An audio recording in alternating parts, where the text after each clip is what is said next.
दोस्तों अगर आप भी एसबीआई पीओ के लिए अपने फॉर्म को फिल करने की कोशिश कर रहे हैं और यहाँ पर आपको फोटो, सिग्नेचर, डिक्लेरेशन और थंब इंप्रेशन अपलोड करने में प्रॉब्लम आ रही है, इसका साइज वगैरह आपको नहीं पता है कैसे बनाना है, कैसे इसको अपलोड करना है, क्या इंस्ट्रक्शन इसके बारे में दे रखे हैं, क्योंकि नोटिफिकेशन में इसमें काफी ज्यादा कम इंस्ट्रक्शन वगैरह दे रखे हैं, लेकिन इंस्ट्रक्शन वगैरह की वजह से आपका फॉर्म यहाँ पर रिजेक्ट हो सकता है। तो इस वजह से आपको अच्छे से नॉलेज मैं यहाँ पर इस वीडियो में देने वाला हूँ। इसकी एक और पीडीएफ डली हुई है दोस्तों, शायद आपको नहीं पता होगा, इसमें बताया गया है कैसे आपको फोटो यहाँ पर अपलोड करनी, कैसे सिग्नेचर अपलोड करना है, डिक्लेरेशन में क्या लिखना है और किस तरीके से लिखना है, पूरी जानकारी आपको उस नोटिफिकेशन में दे रखा है। तो मैं आपको सबसे पहले वही नोटिफिकेशन दिखा दूंगा जिसमें आपको पूरी जानकारी दे रखी है, और साथ में आपको एक सॉफ्टवेयर भी और डाउनलोड करना पड़ेगा जिसका आप यूज करके यहाँ पर बड़े आराम से फोटो, सिग्नेचर वगैरह अपलोड कर पाएंगे। मैं आपको यूज करके भी दिखाऊंगा, उससे आपको बना के भी दिखाऊंगा किस तरीके से आपको फोटो, सिग्नेचर और डिक्लेरेशन, थंब इंप्रेशन वगैरह अपलोड करना है। तो पूरी जानकारी, पूरी प्रोसेस आपको इस वीडियो में जानने को मिलेगी। लेकिन आगे बढ़ने से पहले दोस्तों, अगर आप चैनल पर पहली बार आए तो फटाफट से लाल वाली बटन को दबा दीजिए और कर लीजिए इस चैनल को सब्सक्राइब, ताकि आगे भी आपको ऐसी जॉब्स और वैकेंसी से रिलेटेड जानकारी के अपडेट्स वगैरह मिलती रहे। और साथ में दोस्तों डिस्क्रिप्शन बॉक्स में मैंने एक ऐप की लिंक डाल रखी है जिसका आप यूज करके यहाँ पर Amazon और फ्लिपकार्ट से भी कमीशन वगैरह कमा सकते हैं। ये ऐप काफी काम का है दोस्तों, जिसका आप अपने एंड्रॉइड फोन में इंस्टॉल कर सकते हैं। यहाँ पर Amazon, फ्लिपकार्ट और भी काफी सारी वेबसाइट वगैरह के ऑप्शन आ जाते हैं, जिस पर क्लिक करके अगर आप Amazon ओपन करते हैं या फिर फ्लिपकार्ट ओपन करते हैं तो डायरेक्ट आपके मोबाइल में Amazon, फ्लिपकार्ट वगैरह का ऐप ओपन हो जाता है। और यहाँ पर अगर आप कोई भी शॉपिंग वगैरह करते हैं, जब आपका प्रोडक्ट वो आपके मतलब होम एड्रेस पर डिलीवर हो जाता है, उसके बाद यहाँ पर आप इसी ऐप में आपको कुछ कमीशन वगैरह भी लौट कर आ जाते हैं। करीब 5% के आसपास आपको कमीशन मिल जाता है यहाँ पर। अब आप सोच सकते हैं 5% से भी आपका कितना सारा रुपए बच सकता है। तो काफी काम का ये ऐप है, लिंक मैंने डिस्क्रिप्शन बॉक्स में डाल रखी है, आप फटाफट से अपने फोन में इंस्टॉल कर सकते हैं। अब दोस्तों वापस से आ जाते हैं। सबसे पहले तो मैं यहाँ पर इंस्ट्रक्शन वगैरह दे रखा है, दिखा देता हूँ क्या जानकारी दे रखी है इसके नोटिफिकेशन में। मतलब दूसरा जो नोटिफिकेशन आया है उसको डाउनलोड कैसे करना है वो भी मैं आपको बता देता हूँ, क्योंकि काफी सारे कैंडिडेट मेरे पास कमेंट करके ये बोलते हैं कि भैया नोटिफिकेशन में ऐसी जानकारी कोई नहीं दे रखी है, तो उसको मतलब आप बता दीजिए कैसे क्या डाउनलोड करना है ताकि हम भी थोड़ा पढ़ लें। तो इसके लिए सबसे पहले तो मैं आ गया हूँ डायरेक्ट एसबीआई पीओ की ऑफिशियल वेबसाइट है, जहां पर आपको इसके लिए रजिस्ट्रेशन करना है और यहीं से आपको लॉगिन करके फॉर्म वगैरह को फिल करना पड़ता है। यहाँ पर आपको जैसे कि नजर आ रहा है एसबीआई पीओ का ये ऑफिशियल मतलब पेज है, जहां से आपको फॉर्म वगैरह फिल करना पड़ता है। यहाँ पर डेट वगैरह डली हुई है। अब आप जब इस पेज पर आएंगे तो इसको थोड़ा सा स्क्रॉल डाउन करके नीचे की तरफ आपको देखना है। यहाँ पर कुछ गाइडेंस वगैरह डली हुई है scanning of photograph and signature से रिलेटेड, तो इस पर आपको क्लिक कर देना है। आपके सिस्टम में एक पीडीएफ वगैरह ओपन हो जाएगी। तो मैं वापस से उसी पीडीएफ पर आ जाता हूँ यहाँ पर, जिसमें साफ साफ लिखा हुआ है भैया ये डिक्लेरेशन आपको लिखना है। यहाँ पर डिक्लेरेशन इन्होंने दे दिया है साफ साफ। यहाँ पर डिक्लेरेशन में क्या लिखना है वो मैं आपको बता देता हूँ। यहाँ पर आई लिखा हुआ है, इसके बाद आपका नाम आ जाएगा। आपका नाम कैपिटल लेटर में आपको नहीं लिखना है, आपकी नॉर्मल हैंड राइटिंग में आ जाएगा, यानी कि पहला लेटर आप कैपिटल बनाएंगे अपने नाम का, उसके बाद आपको अपना नाम स्मॉल लेटर में लिखना है ना, उसी तरीके से जैसे नॉर्मल तरीके से आप लिखते हैं उसी तरीके से आपको नाम लिखना है। ये जो ब्रैकेट में लिखा हुआ है इस चीज को आपको छोड़ देना है, यहाँ पर इस चीज को नहीं लिखना है, आपका नाम आ जाएगा। इसके बाद कॉमा लगाकर आपकी डेट ऑफ बर्थ आ जाएगी।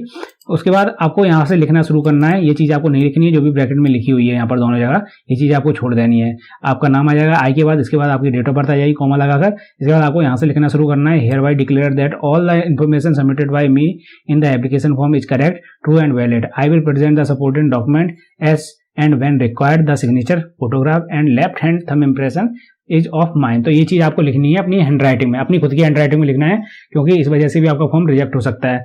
लेकिन हाँ, लिखने से पहले आपको एक चीज का खास ख्याल रखना है कि भाई ये जो आपको राइटिंग लिखनी है, मैं आपको दिखा देता हूँ। यहाँ पर लिखा हुआ है हैंड रिटन डिक्लेरेशन से रिलेटेड इंस्ट्रक्शन, वो तो मैंने बता ही दिया आपको किस तरीके से डिक्लेरेशन लिखना है। तो यहाँ पर साफ साफ लिखा हुआ है कि भैया जो भी आपको डिक्लेरेशन लिखना है वो इंग्लिश में लिखना है और क्लियरली लिखना है, और साथ में व्हाइट पेपर का आपको यूज करना है, यानी कि बिना लाइन वाले पेपर का आपको यूज करना है। कई लोग यहाँ पर कॉपी का पेज फाड़ लेते हैं उसी में लिख देते हैं, तो आपको बिना लाइन वाले पेपर का आपको यहाँ पर यूज करना है और ब्लैक इंक से लिखना है। आपको यहाँ पर ब्लू पेन का यूज नहीं करना है, ब्लैक पेन से ही आपको लिखना है यहाँ पर, नहीं तो आपका फॉर्म कई बार इसी वजह से रिजेक्ट हो जाता है कि भैया डिक्लेरेशन आप ब्लू पेन से लिख देते हैं तो वो यहाँ पर रिजेक्ट कर देते हैं। तो ब्लैक पेन से ही आपको यहाँ पर लिखना है, उसके बाद उसको स्कैन करना है जेपीजी या फिर जेपीजी फॉर्मेट में स्कैन करके उसको अपलोड करना है। यहाँ पर डायमेंशन दे रखा है, वो मैं आपको बताऊंगा किस तरीके से आपको डायमेंशन और वगैरह इसका साइज वगैरह बनाना है। साइज यहाँ पर दे रखा है 50 से 100 KB के बीच में, यही चीज आपको मतलब इसका जो साइज वगैरह बनाना पड़ेगा डिक्लेरेशन लिखने के बाद, इसको मैं आपको बताऊंगा किस तरीके से आपको इसका साइज बनाना है और इसको अपलोड करना है।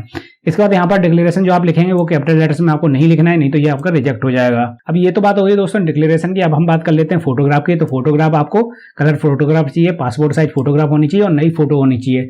उसमें जो आपका बैकग्राउंड रहेगा वो लाइट कलर का बैकग्राउंड रहे तो सही है, अगर व्हाइट कलर का बैकग्राउंड है तो और ज्यादा अच्छा है। इसलिए दोस्तों कोशिश ये करिएगा कि आपकी जो फोटो हो उसका बैकग्राउंड व्हाइट कलर का होना चाहिए, उसमें नाम डेट डालना वगैरह कुछ भी कंपलसरी नहीं है। तो आप व्हाइट कलर का बैकग्राउंड की आपके पास फोटो डालिए, उसको अपलोड कर सकते हैं, ज्यादा पुरानी फोटो नहीं होनी चाहिए। और फोटो में आप कैमरे की तरफ देखने चाहिए, रिलैक्स फेस में होनी चाहिए, यानी कि सीधे बैठ के आपको फोटो खिंचवानी, पासपोर्ट साइज आपकी फोटो होनी चाहिए, दोनों कान वगैरह उसमें साफ नजर आनी चाहिए, चश्मा वगैरह आपको नहीं लगाना है, यानी कि फोटो खिंचवाते टाइम आपके चेहरे पर कोई भी चश्मा वगैरह नहीं होना चाहिए, कोई भी कैप वगैरह आपको नहीं लगानी है फोटो खिंचवाते टाइम। इसमें जो साइज वगैरह दे रखा है फोटो का वो 20 से 50 KB के बीच में आपको रखना है फोटो अपलोड करने के लिए। सिग्नेचर की बात करूं तो सिग्नेचर भी आपको व्हाइट पेपर पर, बिना लाइन वाले पेपर पर करने हैं, यानी कि कई बार जैसे कि मैंने आपको बताया था अभी, आपको कॉपी से पेज नहीं फाड़ना है, आपको जो बिना लाइन वाला पेपर होता है, प्लेन पेपर होता है, उस पर साइन करने हैं, ब्लैक पेन से साइन करने हैं, ब्लू पेन का आपको साइन में भी यूज नहीं करना है। इसके बाद जो आप साइन करेंगे वो आपके कैपिटल लेटर में साइन नहीं होनी चाहिए, नॉर्मल हैंड राइटिंग में आपको साइन करने हैं, चाहे तो आप हिंदी में साइन कर सकते हैं। इसका जो साइज हमें रखना है वो 10 से 20 KB के बीच में रखना है, और जैसे कि मैंने आपको बताया था कैपिटल लेटर्स में आपको साइन नहीं करने हैं। अब बात करते हैं थंब इंप्रेशन की। एक ही चीज बची हुई है यहाँ पर, थंब इंप्रेशन। तो थंब इंप्रेशन भी आपको व्हाइट पेपर पर, प्लेन पेपर पर लगाना है। उसके लिए आप चाहे तो ब्लैक इंक का यूज कर सकते हैं, चाहे तो ब्लू इंक का भी यूज कर सकते हैं। तो ब्लैक मतलब थंब इंप्रेशन आप चाहे किसी भी कलर की इंक से लगा सकते हैं, ब्लैक और ब्लू में से।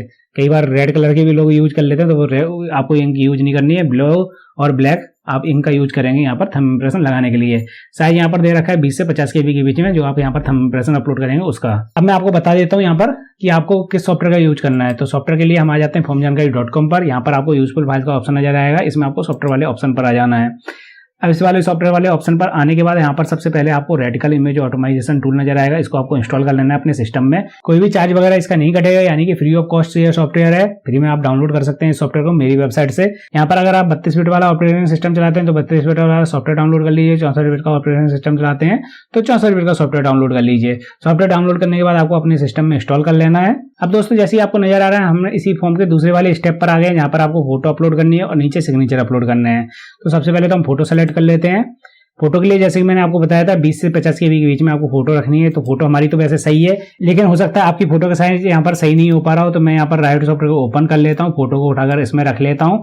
अब जो हमारी फोटो साइज पर यहाँ पर कितना भी दिखा रहा हो सकता है आपकी फोटो MB में जा रही हो, लेकिन सबसे पहले तो आपको यहाँ पर रिसाइज वाला ऑप्शन नजर आएगा, ये कंप्रेस टू साइज का ऑप्शन है इसके बगल में छोटा सा, इस पे आपको क्लिक कर देना है। यहाँ पर एब्सेट रेशो पर अगर टिक लगाओ तो टिक हटा देना है।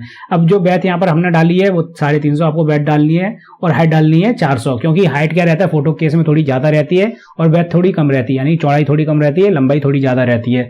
तो हाइट हमने 400 डाल दी है, बैथ हमने 350 डाल दी है। इसके बाद ओके कर देते हैं। अब नीचे आपको क्वालिटी का ऑप्शन नजर आएगा, यहाँ पर साइज वगैरह नजर आएगा, तो आपको क्वालिटी के ऑप्शन को यूज करना है। यहाँ पर लेफ्ट साइड में लेके जाएंगे तो साइज कम होने लगेगा, जैसे कि आपको नजर आ रहा है। राइट साइड में लेके जाएंगे तो साइज बढ़ने लगेगा। तो आपको अपने अकॉर्डिंग यहाँ पर साइज कर लेना है। 20 से 50 KB के बीच में हमने 36 KB का कर लिया है। इसके बाद इसको सेव कर देते हैं। जैसे कि आपको नजर आ रहा था फोटो हमने व्हाइट बैकग्राउंड की यूज की है यहाँ पर, तो इसी तरीके की आपको फोटो यूज करनी है। आपको अपनी फोटो व्हाइट बैकग्राउंड में लगानी है यहाँ पर। इसके बाद इस पर कंफर्म कर देते हैं। अब हमें यहाँ पर सिग्नेचर अपलोड करने हैं। जैसे मैंने आपको बताया था कैपिटल लेटर में साइन नहीं करने हैं, नहीं तो कैपिटल लेटर में साइन आपके रिजेक्ट हो जाते हैं। जैसे यहाँ पर मैंने सैंपल वगैरह डाल रखे हैं, आपको ब्लैक पेन से साइन करना है, लेकिन ये कैपिटल लेटर में ये रिजेक्ट हो जाएंगे। ये वाले ब्लैक पेन के चल जाएंगे, ये वाले ब्लू पेन के नहीं चलेंगे, ये भी ब्लू पेन के ये भी नहीं चलेंगे।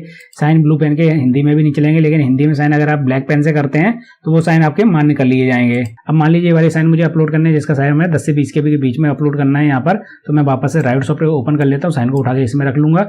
अब हमें रिसाइज वाला ऑप्शन नजर आने का, उसी वाले तरीके से आपको इस पर क्लिक कर देना है। कीप एब्सेंट रेशो पर टिक लगा हो तो टिक हटा देना है। बैथ में आपको 700 डाल देना है, हाइट में 400 डाल देना है। इसके बाद ओके कर देना है। यहाँ पर आपको क्वालिटी का ऑप्शन नजर आएगा, इसको अगर आप लेफ्ट साइड में लेके जाएंगे साइज कम होने लगेगा, राइट साइड में लेके जाएंगे तो उसी तरीके से साइज बढ़ने लगेगा। आप अपने अकॉर्डिंग यहाँ पर साइज कर लीजिए 10 से 20 KB के बीच में, जैसे कि मैंने 16 KB का कर लिया। इसके बाद इसको सेव कर देते हैं और अपलोड कर देते हैं। तो साइन भी हमारे अपलोड हो चुके हैं और फोटो भी हमारी अपलोड हो चुकी है। इसके बाद इस पर कंफर्म कर देते हैं और हम नेक्स्ट कर देते हैं। अब दोस्तों जैसे ही आपको नजर आ रहा है हम 5वें स्टेप पर आ गए हैं। यहाँ पर आपको लेफ्ट हैंड का थंब इंप्रेशन अपलोड करना है, नीचे हैंड रिटन डिक्लेरेशन अपलोड करना है। तो इंस्ट्रक्शन वगैरह तो मैंने आपको बता ही दिए थे, हम चूज कर लेते हैं यहाँ पर लेफ्ट हैंड का थंब इंप्रेशन। ये रहे मेरे थंब इंप्रेशन, ये कि मैंने इस तरीके से लगा रखे हैं। आपको इस तरीके से स्कैन नहीं करने हैं, जैसे कि यहाँ पर इस तरीके से स्कैन कर रखे हैं, ये आपको अपलोड नहीं करने हैं क्योंकि ये यहाँ पर अपलोड सही से नहीं हो पाएंगे। तो आपको इस तरीके से साइन अपलोड करने हैं। अब इसको मुझे साइज वगैरह सेट करना पड़ेगा, तो साइज सेट करने के लिए वापस से मैं राइट सॉफ्टवेयर ओपन कर लेता हूँ। 20 से 50 KB के बीच में हमने इसका साइज रखना है। वापस से रिसाइज वाले ऑप्शन पर आ जाते हैं, यहाँ पर 400 कर लेते हैं, यहाँ पर 300 कर लेते हैं। इस पर टिक लगा दो, टिक हटा देना है आपको। यहाँ पर आपको क्वालिटी का ऑप्शन नजर आएगा, इसको आप यूज करके यहाँ पर साइज वगैरह सेट कर सकते हैं। 34 KB के आसपास मैंने कर लिया है। इसको मैं वापस से सेव कर देता हूँ और यहाँ पर इसको अपलोड कर देता हूँ। थंब इंप्रेशन हमारे अपलोड हो चुके हैं। अब हमें हैंड रिटन डिक्लेरेशन अपलोड करना है। तो इसका साइज मैंने आपको बता ही दिया था, 50 से 100 KB के बीच में आपको रखना है। तो डिक्लेरेशन मैं यहाँ पर सेलेक्ट कर लेता हूँ। जैसे कि मेरे सामने ये हैंड रिटन डिक्लेरेशन डला हुआ है। इसमें मैंने डेट ऑफ बर्थ नहीं डाल रखी है क्योंकि ये पुराना डिक्लेरेशन मेरे पास है, लेकिन आपको यहाँ पर डेट ऑफ बर्थ डालनी है पूरा, जैसे कि मैंने आपको बताया था उस तरीके से आपको लिखना है। इसका साइज मुझे करना है 50 से 100 KB के बीच में। वापस से मैं इसे उठा के इसमें रख लेता हूँ, यहाँ पर नो कर देता हूँ। इस साइज वाले ऑप्शन पर आपको क्लिक करना है, यहाँ पर टिक लगा तो टिक हटा देना है। बैथ में आपको डालना है 2200 क्योंकि इसकी चौड़ाई ज्यादा रहती है। हाइट में आपको 650 डालना है क्योंकि लंबाई इसकी कम रहती है। इसके बाद ओके कर देना है। अब यहाँ पर आपको कुछ इस तरीके का साइज नजर आ रहा होगा 100 से 200 KB के आसपास। अब आपको क्वालिटी का ऑप्शन नजर आएगा, इसको आप यूज करके साइज कम कर लेना है, 90-80 KB के आसपास आपको कर लेना है। इसके बाद सेव एज करके इसको अपलोड कर देना है आपको। तो जैसे कि आपको नजर आ रहा है डिक्लेरेशन भी हमारा अपलोड हो चुका है। कैप्चर डालना है आपको, सेव एंड नेक्स्ट पर क्लिक कर देना है। तो दोस्तों इस तरीके से आपको यहाँ पर फोटो, सिग्नेचर, डिक्लेरेशन और थंब इंप्रेशन वगैरह अपलोड करने थे। अगर आपको फिर भी कोई प्रॉब्लम या समस्या आ रही है तो आप मुझसे कमेंट सेक्शन में पूछ सकते हैं। चाहे तो मुझे इंस्टाग्राम और टेलीग्राम वगैरह पर भी पर्सनली मैसेज करके पूछ सकते हैं। सभी की लिंक मैंने डिस्क्रिप्शन बॉक्स में डाल रखी है, तो आप चेकआउट कर सकते हैं। और दोस्तों जैसे ही मैंने आपको बताया था, आप एक ऐप का यूज करके अच्छा खासा कमीशन कमा सकते हैं, उसकी मैंने लिंक डिस्क्रिप्शन बॉक्स में डाल रखी है।